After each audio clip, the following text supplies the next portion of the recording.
Olá, somos a Casa Planta, eu sou a Júlia. Eu sou a Amanda e a gente está aqui para dividir um pouquinho o nosso processo de trabalho e a gente vai focar essa conversa especificamente na produção de obras de arte em parceria com artistas. Acho que é legal para começar a gente explicar que a gente trabalha já há 7 anos juntas com produção cultural e comunicação visual.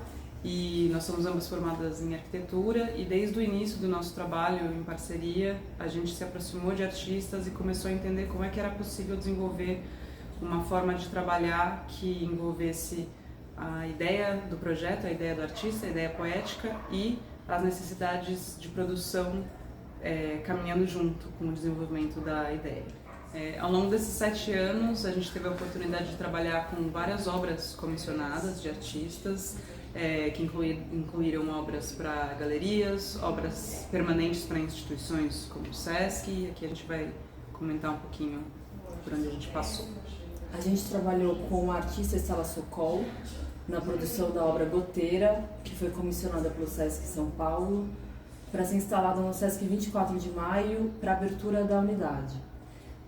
Junto com a dupla Detane Kilain, a gente trabalhou algumas vezes, mas foi comissionada a obra Mata Hari, que foi produzida em 2019 para a Galeria Vermelha. E com eles também fizemos a Cassiopeia em 2021 para a Galeria Vermelha também. E em 2022 a gente desenvolveu com o artista Nuno Ramos a performance Perdido, que foi na Biblioteca Mário de Andrade, que foi um mês de performance e como transformar essa ideia num processo diário de ativação do espaço. Nessa conversa a gente vai focar então na obra Transhumantes, na verdade é uma exposição que é do Marcelo Mosqueta, que a gente participou em 2018 do desenvolvimento. Ela aconteceu no Sesc Pompeia e a gente quer destacar esse processo porque eu acho que é um exemplo muito claro de quão longe dá para ir essa parceria poética e de produção no desenvolvimento de um projeto. O SESC entrou em contato com a gente para elaborar a produção desse trabalho e foi um processo de 1 ano inteiro de conversas tanto com o SESC quanto com o Marcelo. A primeira proposta do Marcelo acabou não podendo ser desenvolvida por uma questão de logística e orçamentária e questões maiores, né, que não cabiam no projeto. E aí, numa segunda proposta, o SESC aprovou e a gente conseguiu caminhar. A proposta do Marcelo foram vários desdobramentos, vários desenhos, vários estudos de caso até chegar no desenho final. E a proposta dele foi usar os paralelepípedos do próprio SESC, que foram removidos da unidade na época que foi feita a reforma de adaptação de acessibilidade, que foi removido todo aquele caminho. Então esses paralelepípedos estavam guardados na unidade e a gente se deparou com esse material e daí fizeram vários desdobramentos da ideia dele. O que eu acho que é legal começar contando é que a ideia ela veio sem nenhum entendimento do que ela seria fisicamente. Poeticamente, o Marcelo, como ele já faz no trabalho dele, ao longo do trabalho, estava discutindo deslocamentos. Nesse caso, os deslocamentos das montanhas. Quando você trabalha principalmente com mineração, e em muitos casos você vai observar que paisagens são desmontadas à medida que montanhas vão sendo exploradas e aquela pedra, aquele material vai sendo retirado e essa paisagem também vai se modificando. E ao mesmo tempo que essas montanhas deixam de existir, essa pedra começa a ter um percurso desse espaço originário dela, pela mão do homem nessa quebra da pedra, até se transformar num bloco que vai reconstruir uma outra coisa que não é a montanha, mas que também é um espaço que faz parte do mundo, enfim. Então, o desafio aqui era como traduzir espacialmente justamente esse deslocamento, essa pedra que sai da montanha pela ação do homem e que se transporta para um ambiente construído e que continua sendo ali meio montanha, mas também deixando de ser essa montanha original, né? Então, como é que você representa esse percurso? Como é que você representa esse deslocamento dessa pedra? Esse era o desafio central de pensar a materialidade. E aí esse foi o desafio mais bonito para a gente como produção. E a gente passou por muitos desafios técnicos e que tiveram muita receptividade do artista para pensar isso. Uma das primeiras hipóteses que a gente levantou é que o Marcelo sempre veio com essa vontade, mas sem soluções. Sem soluções. Então a gente, em muitas conversas que a gente teve com ele, a primeira ideia que a gente teve foi utilizar da impressão 3D, por exemplo, para criar, né, porque a vontade do Marcelo era que esse caminho ele saísse exatamente o percurso da pedra, então tinha que ser uma máscara idêntica da pedra.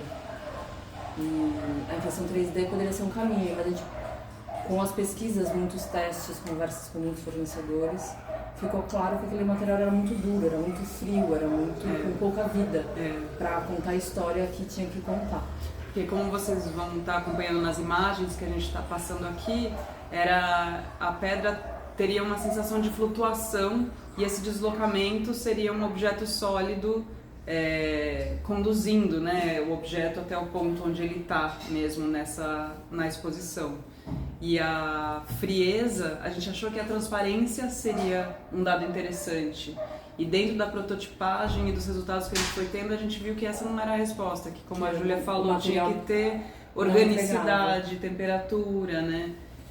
E depois de algumas prototipagens com alguns materiais diferentes, opacidades diferentes, a gente decidiu que a gente fez o teste com papel, né? Com papel. Marcelo fez primeiro uma prototipagem manual. Isso. Entalhando pilhas de papel no estúdio dele. E chegamos a um resultado que agradava tanto a produção quanto ao artista.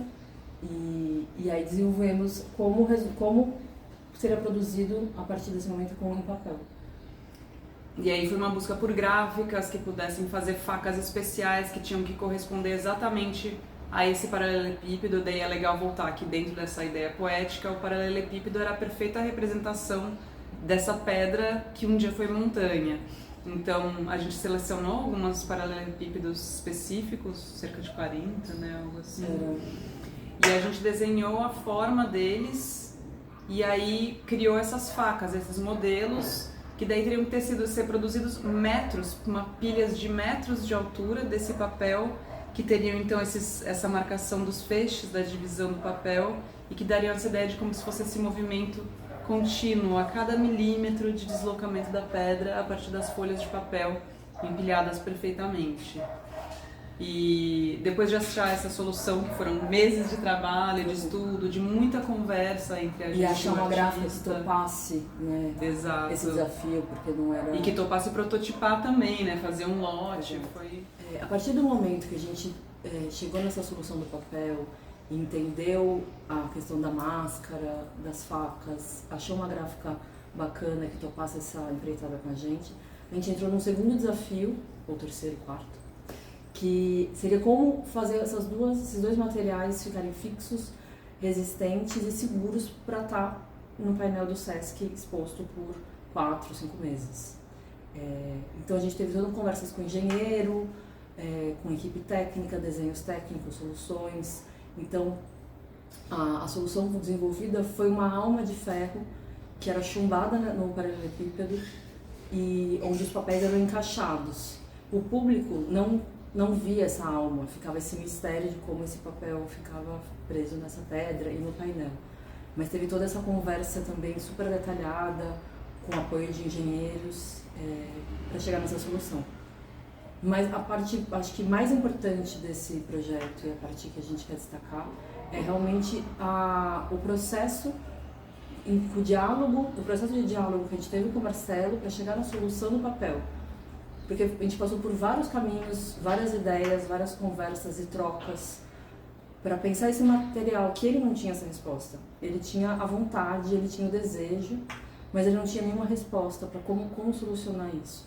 Então foi um trabalho muito rico e muito generoso da parte dele para conversar com a produção, para a gente chegar nesse acordo e chegar nesses materiais. E foi uma troca muito rica. E a gente acredita que quando isso acontece, quando as duas partes estão dispostas a conversar e a trabalhar juntas para uma solução, o trabalho ganha imensamente, assim, todas as partes se fortalecem. Eu acho que o que a gente quer trazer como foco aqui é que essa proposição, esse desejo de trabalhar de uma forma mais horizontal com os artistas, ele pode vir e ser muito alimentado a partir da produção. Essa é a nossa postura de trabalho. Sempre que a gente se aproxima desse tipo de projeto junto a um artista, o nosso desejo é entender a profundidade desse projeto e de que forma a gente pode contribuir para além desse lugar puramente realizador, concretizador de ideia. Isso, claro, tem a ver com a disponibilidade dos artistas, mas, primeiramente, a gente viu ao longo de vários trabalhos que a gente fez que vem também da nossa postura, da nossa disponibilidade em sentar e ir dissecando as minúcias, entendendo os limites e mergulhando na poética dos trabalhos.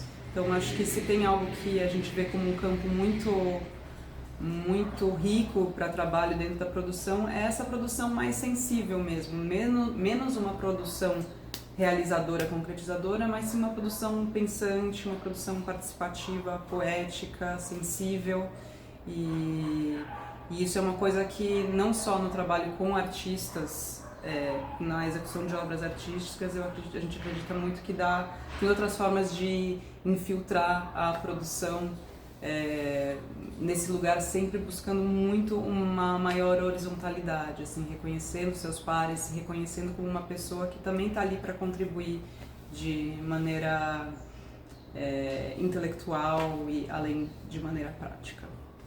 A gente agradece essa oportunidade de estar montando essa breve aula, uma oportunidade muito bacana desse edital, e a gente espera que isso possa contribuir com pessoas que estão aí começando nesse mercado de trabalho.